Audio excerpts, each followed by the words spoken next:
आपने अपने जीवन में न जाने कितनी बार यह उद्घोष सुना होगा, गणपति बप्पा मोरया।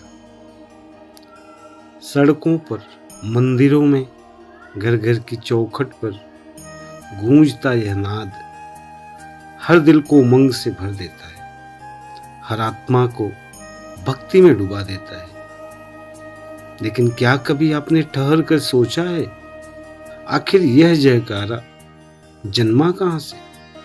किसकी भक्ति से गूंजा यह नारा, जो आज पूरे महाराष्ट्र से लेकर देश दुनिया में फैल गया है? तो आइए सुनाते हैं उस अद्भुत कथा को, गणपति बप्पा मोरया की कहानी को। यह कथा हमें ले चलती है 15वीं शताब्दी के पुणे के पास बसे चिंचवड़ गांव में, जहां पर एक महान संत का जन्म हुआ और उस संत का नाम था मोरया गोस्वामी। मोरया बचपन से ही गणपति के परम भक्त थे। कहा जाता है उन्होंने सालों तक कड़ी तपस्या की, भूखे प्यासे रहकर, कठिन तपों में डूबकर दिन रात अपने विघ्नहर्ता गणपति का नाम जपा।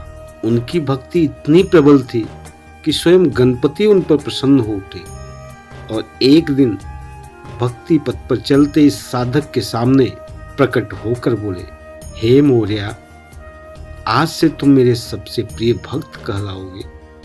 तुम्हारा नाम सदा मेरी आराधना का हिस्सा बनकर गूंजेगा। उस दिन के बाद जब भी भक्त गणपति की आरती करते तो केवल गणपति बप्पा नहीं कहते, बल्कि अपने प्रिय संत के नाम को जोड़कर पुकारते, गणपति बप्पा मोरया।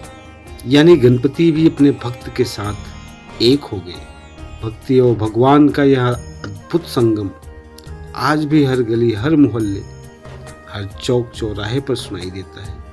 मोरया गोस्वामी ने अपने जीवन के अंतिम क्षण भी भगवान गणपति की भक्ति में ही बिताए। उन्होंने पुणे के पास चिंचवड़ में ही समाधि ली। आज भी चिंचवड़ का वह समाधि स्थल भक्तों के लिए आस्था का महान केंद्र है। हजारों लोग वहां माथा टेकने जाते हैं और अपने बप्पा से मनोकामनाएं मांगते हैं। कहा जाता है वहां की हवा में आज भी भक्ति की वही सुगंध है, वही शांति, वही ऊर्जा, मानो स्वयं गणपति वहीं विराजमान है। दोस्तों, गणपति बप्पा मोरया सिर्फ एक नारा नहीं है, यह आस्था की गूंज है। यह उस संत की अमर भक्ति की निशानी है जिसने भगवान को अपने नाम से जोड़ा।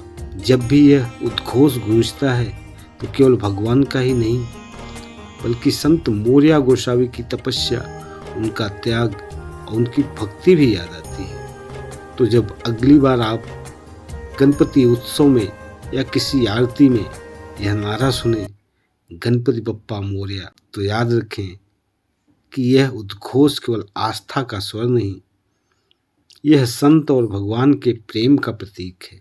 यह हमें याद दिलाता है कि भक्ति जब सच्ची होती है तो स्वयं भगवान अपने भक्त के नाम से जुड़ जाते हैं।